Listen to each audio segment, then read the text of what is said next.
Bismillahirrahmanirrahim. Biz tavhid ümmetimiz. Allah Teala'yı Kur'an'da aytat. Kul huvallahu ahad. Ayt o Muhammed sallallahu aleyhi ve sellem Allah жалғыз болған zat. Tavhid бұл Allah Teala'ны bir деп білу дегені. Жана ибадаттың бардық түрлерін Allahқа ғана арнау бұл tavhid болып саналады. Allah Teala tavhid себеп бейіш тозоқты жаратты, махлуқтарды жана жин инсандарды жаратты. Allah Teala'yı Kur'an'da aytat: "Ve ma halaqtul cinne vel insa illa liya'budun." Жиндерді жана инсандарды мага гана ибадат кылуулары үчүн жараттым дейт. Мына ушул tavhid себеби менен Аллахка душман ким, дос ким экенин билип алабыз. Tavhid себеп пенде адашуу караңгылыгынан нурга чыгат. Ким tavhidде чынчыл боло турган болсо, бейишке кирет. Пайгамбар саллаллаху алейхи ва саллям bir hadisinde aytat: "Kim чын ыхластан la ilahe illallah деп айтса, бейишке кирет" деп айткан.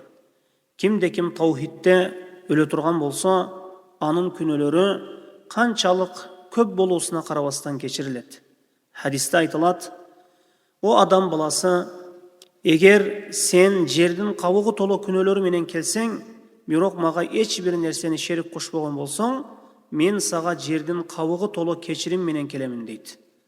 Аллах Тааланын tavhidinin тескериси бул ширк болуп саналат. Аллахка шерик кошуу бул Аллахка капыр болуу дегени.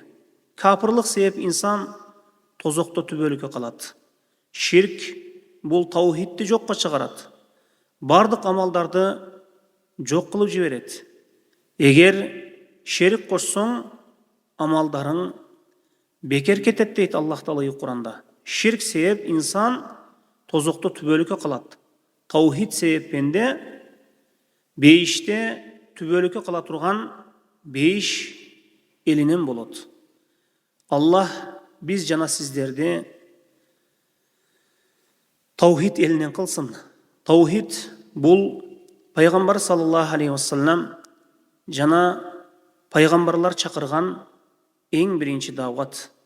Ибадатта эч бир нерсени шерик кошпоого чакырышкан бардык пайгамбарлар. Аллах бизди жана сиздерди tavhidде бекем пенделеринен кылсын. Tavhidке бекем болгон пенделеринен кылсын.